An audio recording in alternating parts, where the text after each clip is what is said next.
Look at that. Isn't that pretty? It is a 1939 L-00.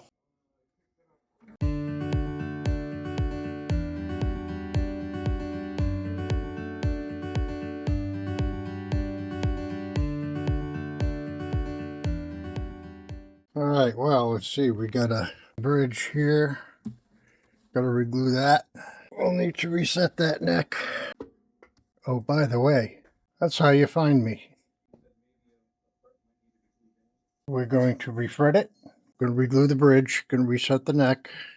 And we're going to see what we can do about these cracks. This one has already been glued. I don't know if I can get it unglued to reglue it. We got to get these things off of here. I started in a little bit. So let's start here. I'm going to use a little household vinegar, and I'm going to give it a little head start though. I've been sort of just scoring it lightly, not going all the way through. It'll help speed things up a little bit. I don't want to scratch the finish if I can help it. I'm just barely going through, roughing it up. So I'm going to put the vinegar on it, and hopefully the vinegar will dissolve the gelatin glue. All right, I'm going to take a toothbrush and let that sit for a few minutes. I made myself just a wooden chisel.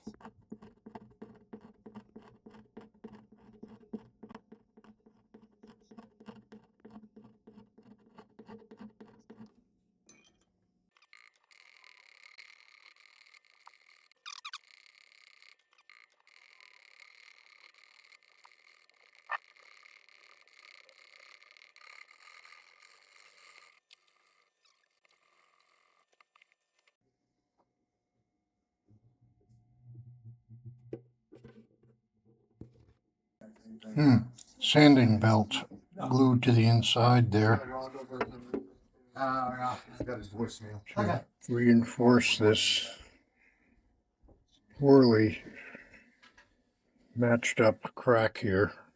So that's going to be a challenge. We got to figure out how we're going to get that sanding belt reinforcement off from the inside.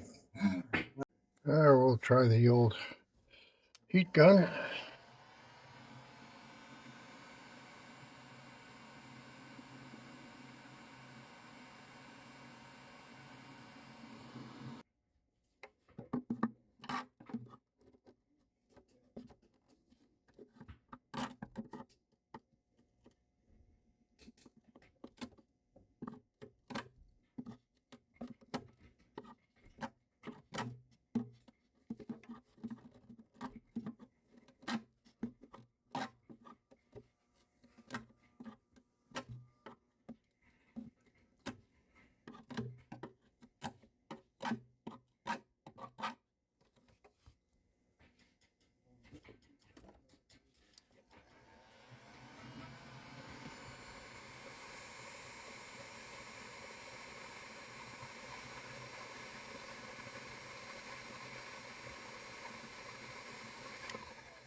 What the battery is? Yeah.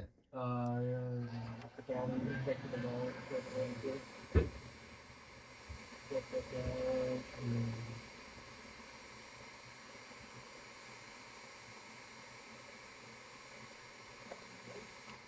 Yeah.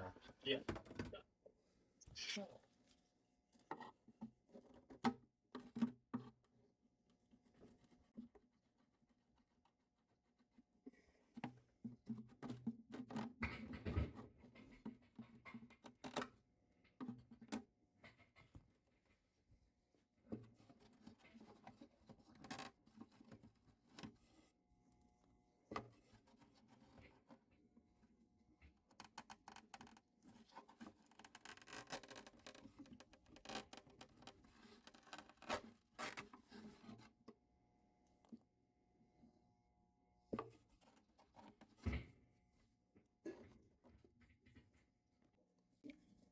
And try a little water on the leading edge there.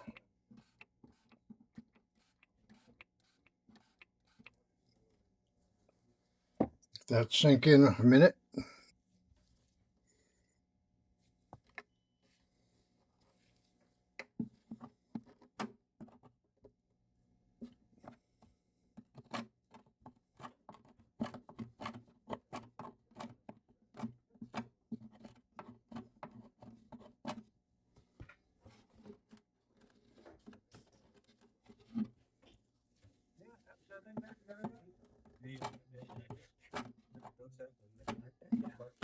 But there's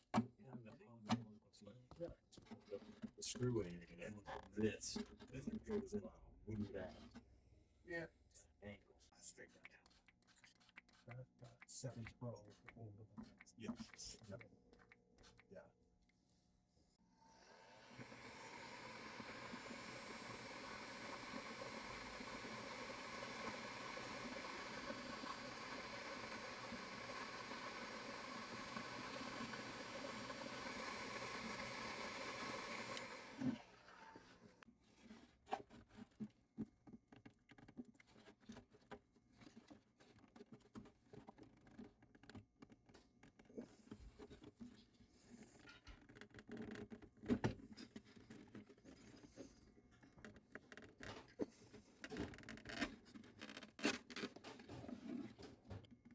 Ah, another big chunk. One more to go. Oh yeah. That'll be fun.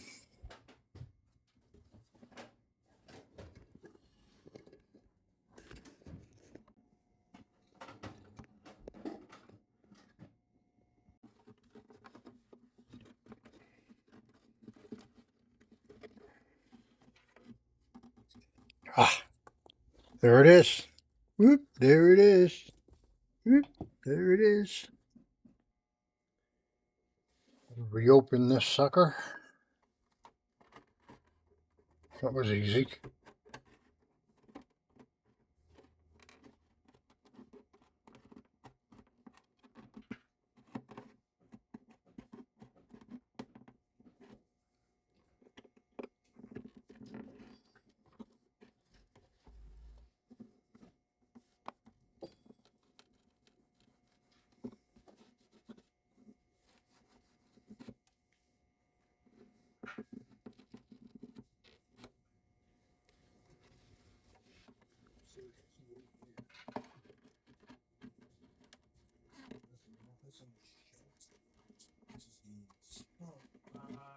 Yeah, I can't.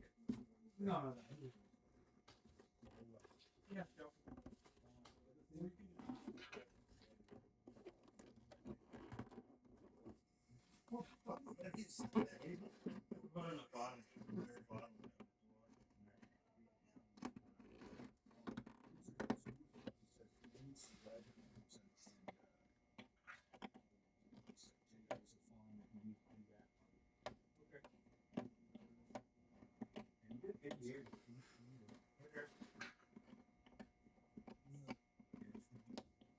He's gonna send me the schematic tomorrow.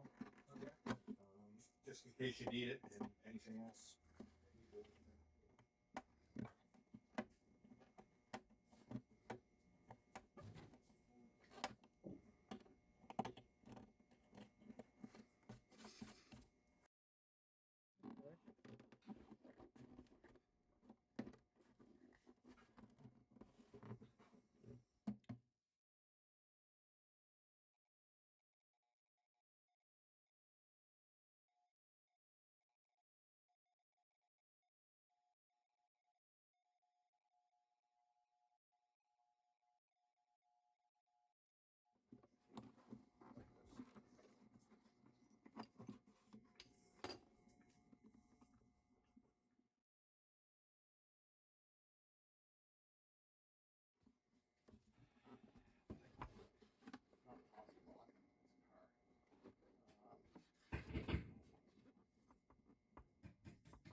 I'm actually going to take a paper towel with some vinegar and lay it in there because that glue is pretty thick. We're just going to let that, the acidity and the vinegar will help break down the glue that was in there.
Anybody talk to a St. Pierre guy? Yeah, Doug? Did you talk to a St. Pierre today? I called left a message for someone earlier about that was. Guitar? Is he gonna pick up too much to fix? Oh, yeah. Okay. I got you.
Okay, it's what it does is because it's all in the pelvic area. I mean, it upsets your stomach. Yeah.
That's weird.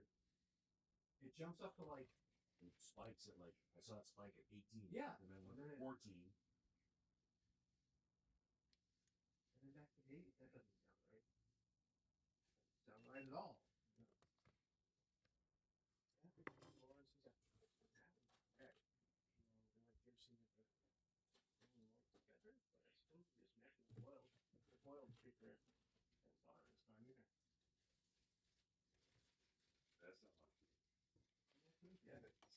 What is it? A Bill Lawrence?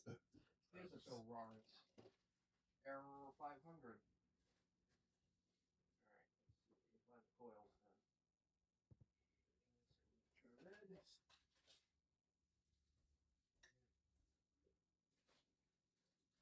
Red and white. Oh, the red and white are 3.89. Yeah, there's in.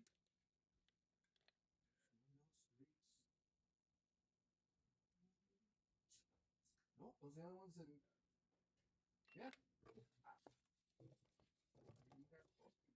thought they were super high out there. I mean, that's the reputation. Let's see what the interwebs say about it.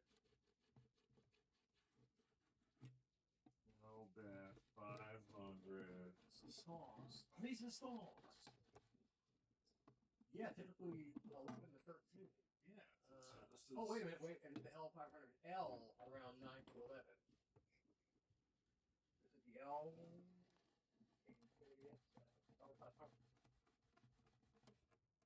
L500C for clean would.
Did a little test last night with some shellac. Put it on here.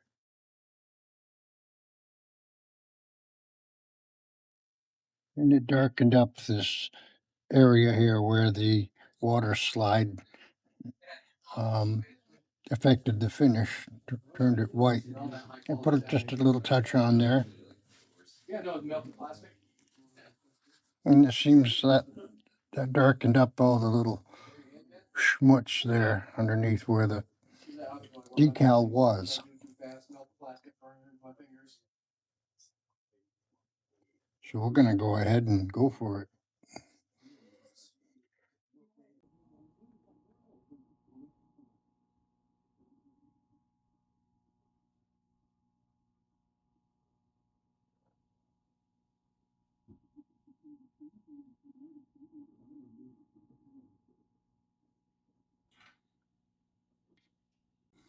Doesn't totally disappear, but it's an uninvasive way.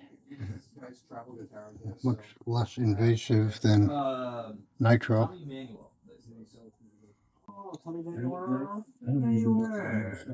Who is Tommy Manuel anyway? He's just like a really good classical or like Okay, just his own Does he do all the like tappy things and cool shit? Like he does a lot of the like he does tons of like percussive stuff. Like there's a lot of I'm going to use a little StuMac die on this one.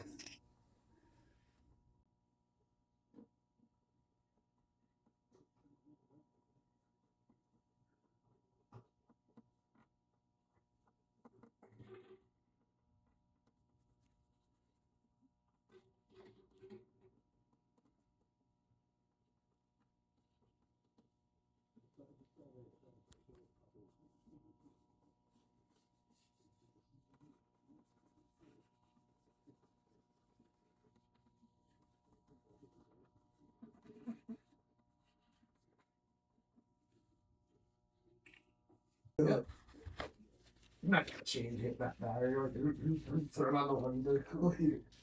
You don't want to leave a lot on there. See it in daylight, but I just want it to seep into the cracks. that funny sound and that. Yeah. Like game on. Oh,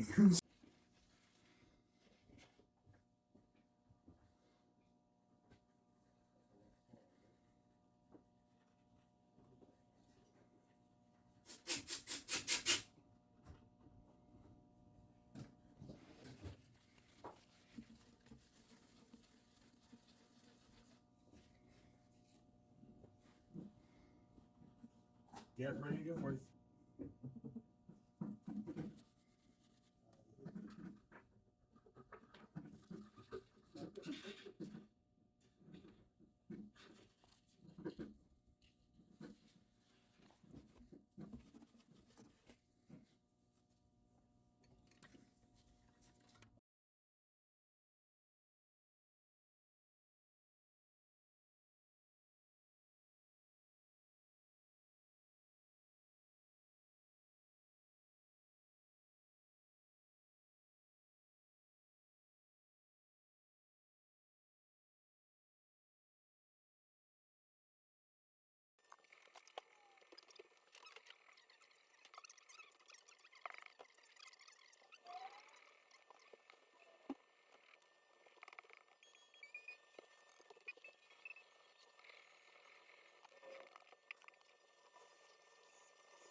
Yeah, make a copy of, yeah, that's what usually, when I've dealt with Sweetwater customers before, that's usually what happens.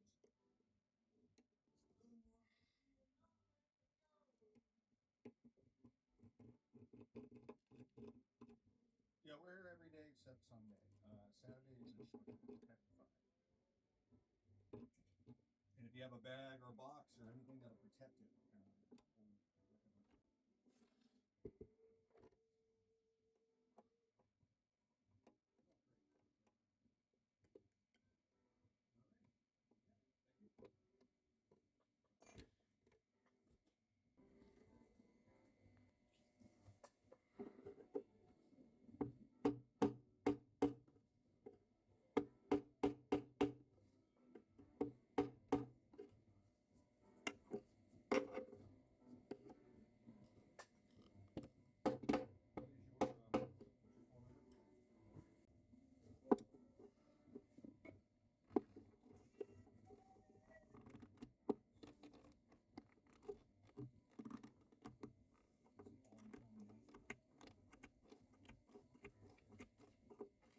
Try this.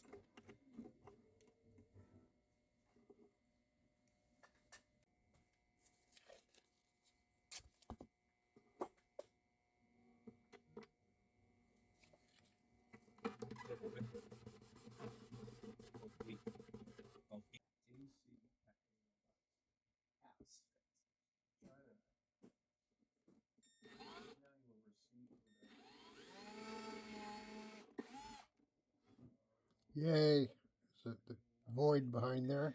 Good.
Seems to be some sort of shim or something under there.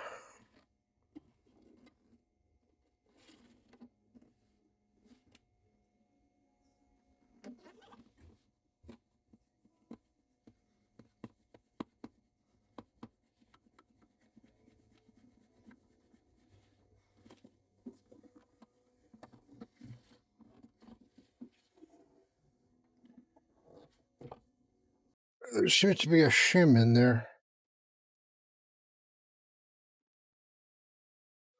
Sure, it's a shim. Okay. Well, this one's going to be a little funky, but we do need to get it loosened from the top, even if we have to replace the shim. That's what we got to do, but we got to get it off of there if we're going to reset the neck. Okay, well, this thing is full of surprises here. Well, I have my typical 2 holes drilled here. Perhaps it's a little too close to the center, but it's making its way up the truss rod through the neck.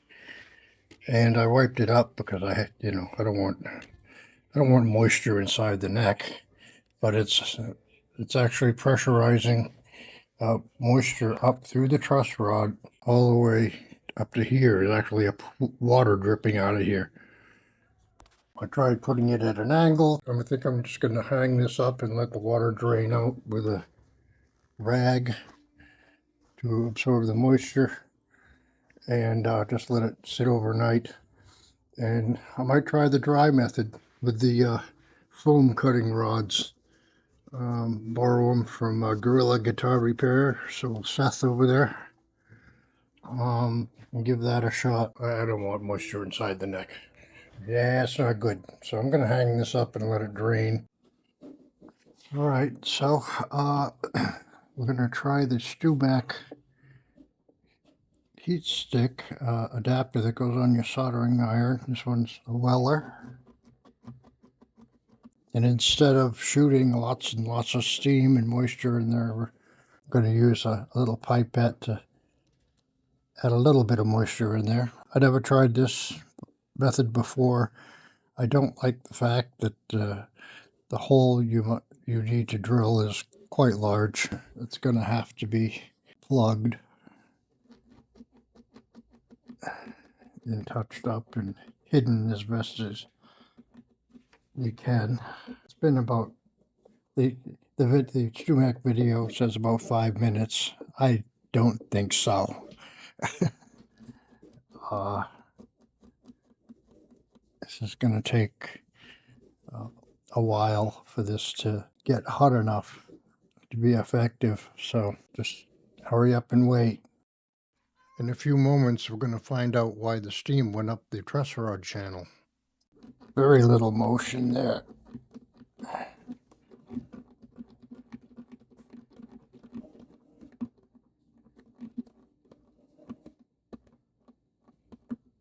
Add a little water now and then. The factory assembled this guitar in a very strange way. They first glued the neck on without the fingerboard into the neck block. Then they put the top on top of that, sealing the dovetail joint. Then they glued the fingerboard onto the instrument. Because of this, the steam had nowhere else to go but up the truss rod channel. Up to this point, I'm unaware of this fact.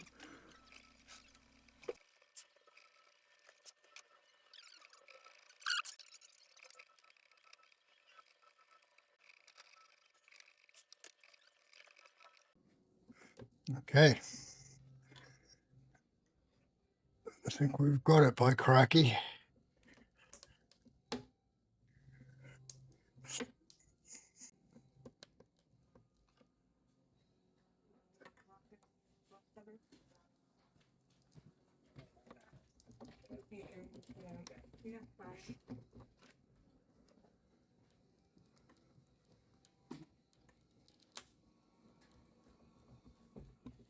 Here it comes.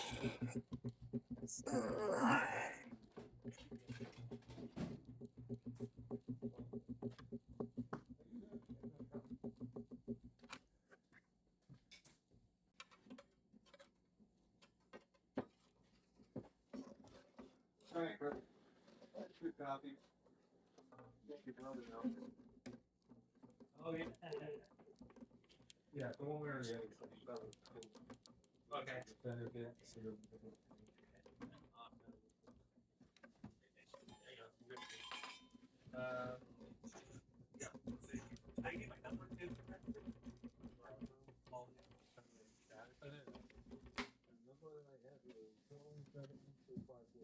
That works. That's the whole number. 603 is the area code. What am I gonna do? My mom or my brother, either one. Yeah. Nice. Yeah, I'll tell them. They know. No, that's a landline. When I have to tell them.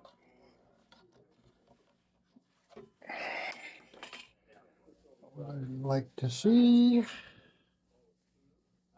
still have that one, but it's not so same thing. What we got going on there?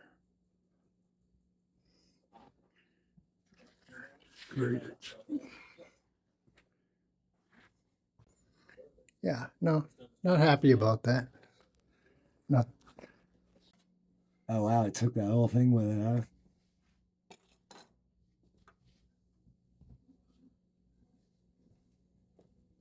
Look at this shit. Can't be much worse than Ma. Yeah, that's nice. We just not having a good day, pal. I've had, yeah, that's still, I'll trade you. Yeah.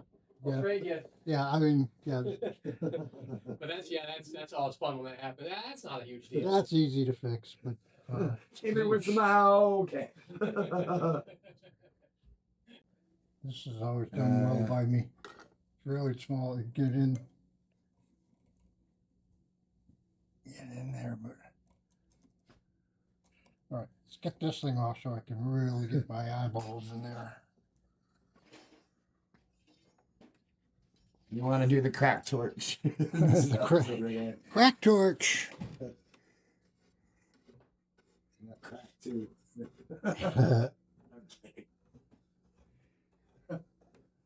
Crack torch from outer space. Okay, so what we have going on here is this black sliver, this black line you see right here, is a shim.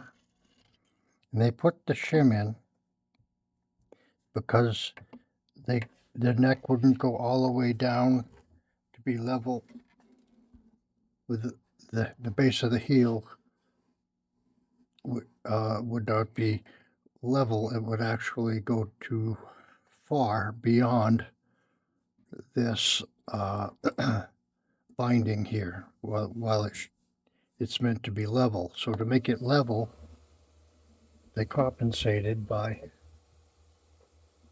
adding this shim to raise the whole neck up this way by that much. But when they did so, they put the shim on top of the dovetail. But how would they do that if the fingerboard was glued on? I don't know. It's hard for me to see what is actually going on there. It looks, maybe I can feel for it. Try to feel for what's going on here. I can't if I can see. This looks odd. So when we pulled the neck up, of course, it took up the portion of the top that's under the fingerboard.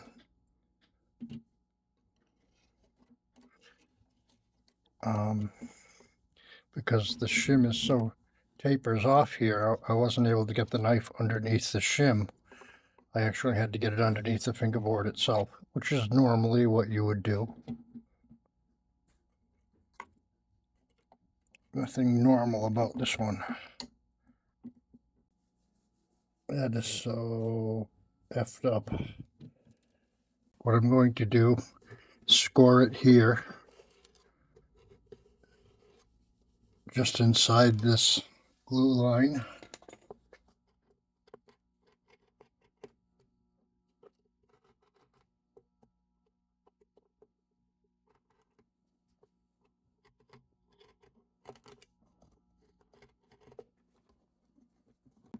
And take the whole kit and caboodle up with it.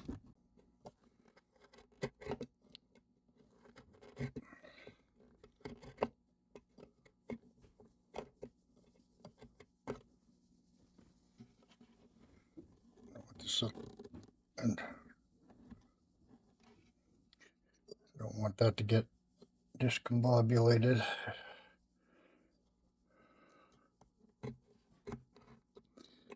Yeah, there were some hacks in the factory even back then. That's not normally how things are made.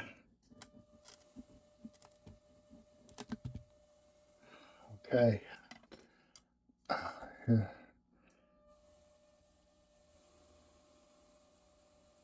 Yeah, that's not what you want to see. Okay, exactly. This whole piece of the top sits on top of the dovetail, you see. And so you can see, taking the neck out, why it would have lifted out this section. Normally there would be a trapezoid shaped cutaway here, the cutout would follow this in the body, and there would be no issue. Yeah, and you can see this is a shim here, acting as a riser. Very screwy. Maybe it was to save time at the factory, but this neck was designed to never be taken off. A very non-traditional approach to assembling a guitar, and a very nasty trick for poor luthiers like myself far into the future. However, we do have solutions and remedies, and we can get this thing back together nice and solid like a normal guitar. Yeah, folks, that's retarded. Yeah, I don't know what they were doing back then in the 30s. Maybe it was opium. I don't know. But that is a dirty trick to play. That means they would have put the fingerboard on after they glued the neck on. And that's kind of screwy, isn't it? Yeah. That is messed up. Yeah. This piece here would be cut out. You know, like that. Like this. You know, you glue the top on, they route the joint, they route the top at the same time, and basically the top just goes around here. So when you lift up the neck, it just comes up and straight out. And yeah, that is just a dirty trick to play on a poor old luthier like me. I do not get it.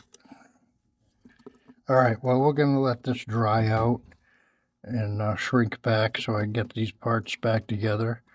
I am going to cut this section out.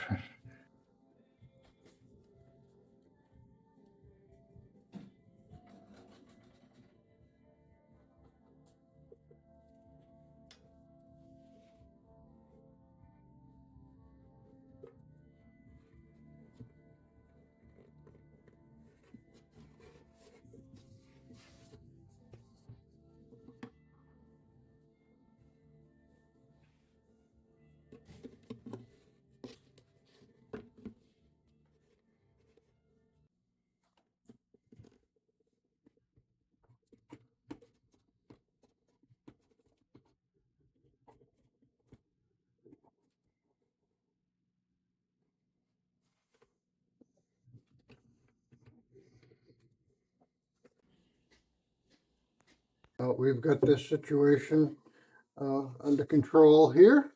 Get this all nice and glued up and solid again. You hardly know that anything happened. We also opened up the dovetail joints. Now you can lift the neck straight up and out, and that is a normal situation here. Before it was covered up, and of course it created that whole unpleasant situation previously.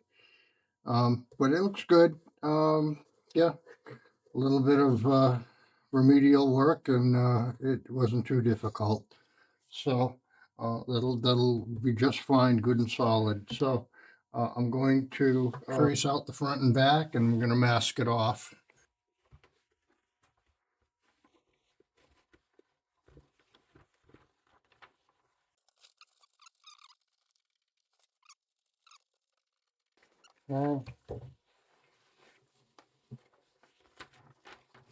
Like so.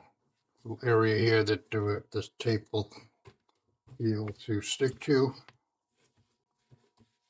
Hold the mask on.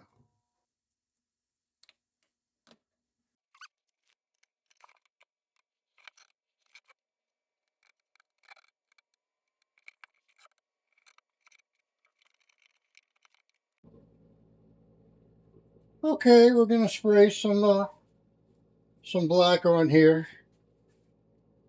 Let's make sure that it's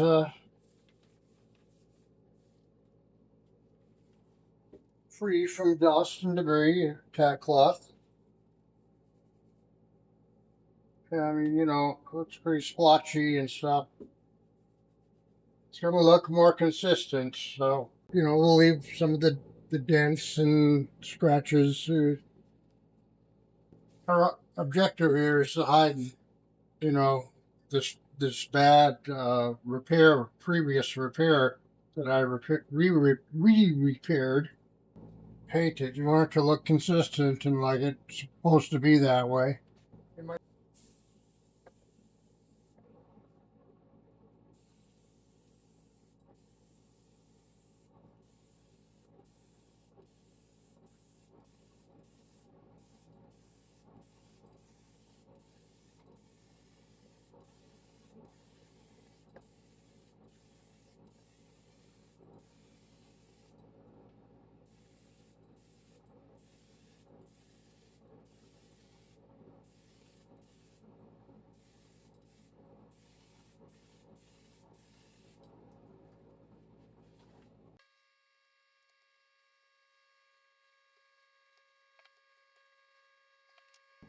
I guess what we're trying to do here is get it perfectly imperfect.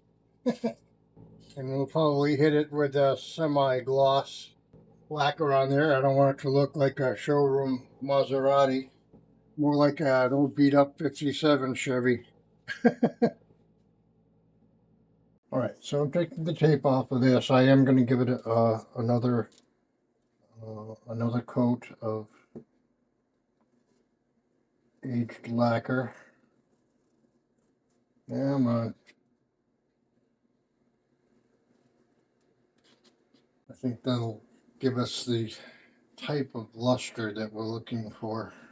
Okay, there's a little bit of tape glue residue, some Zippo lighter fluid or naphtha. Remove that. There, you don't want to spray on top of that. Oh, here comes Pepe. Hey, Pepperoni, what's up? How you doing, bud?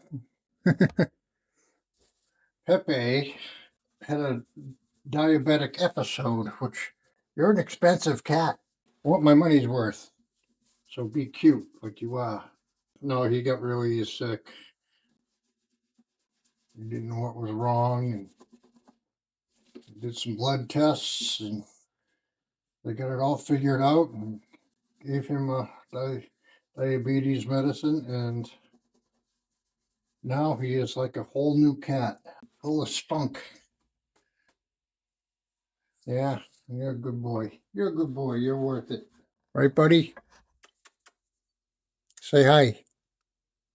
Meow. Okay, there's a couple of coats of lacquer on there. I mean, yeah, it doesn't look great. I just sprayed right over the whole thing just to make it consistent looking. I'm going to give it a sanding with some 1500 and give it a light buffing, and I think it'll, you know, come close to the kind of, you know, wear and tear and funkiness here. I'm not trying to get it perfect. We're just trying to get it cleaned up and stabilized.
So I'm not sure what I'm going to do with this reverse ramp here. It's usually taller up here and tapers down to nothing at this end. In this case, it's the other way around. That lighter colored wood on top. Yeah, so that was definitely added on when it was made. A little bit of fall off, I don't get too worried about. I might have to actually add another shim on top of that one. Bring up the upper fingerboard up a little bit, you know. I don't mind a little bit of fall off here at the pivot point. But then, you know, there's a limit to that. Get it cleaned up and we'll do a dry run. Probably we'll have to add another shim here. The problem with leveling it off altogether. Okay, so this fingerboard is raised up about a 32nd or so, and this heel is nice and flush. Now, if we take that away, the heel's gonna, you know, be a problem there. I like to get this schmutz and glue off of here. So let's get this glued up. Okay, so I made a piece of veneer to counteract the reverse angle here. And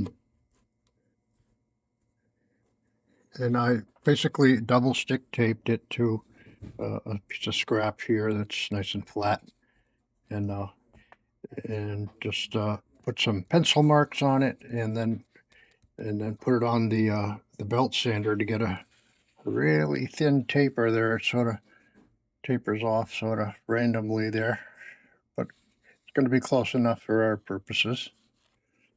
And we'll just put it there. I made it a little bit oversized on the outside edges. I'll tape either side and I'll sand that flush after I've glued it up.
What I've also done a little differently today is I made out of a piece of birch laser cut plywood here, because they sell them on Temu for pretty cheap, and just laminated another piece and basically just bent it with my hand. That's to match the curvature of the body at the heel.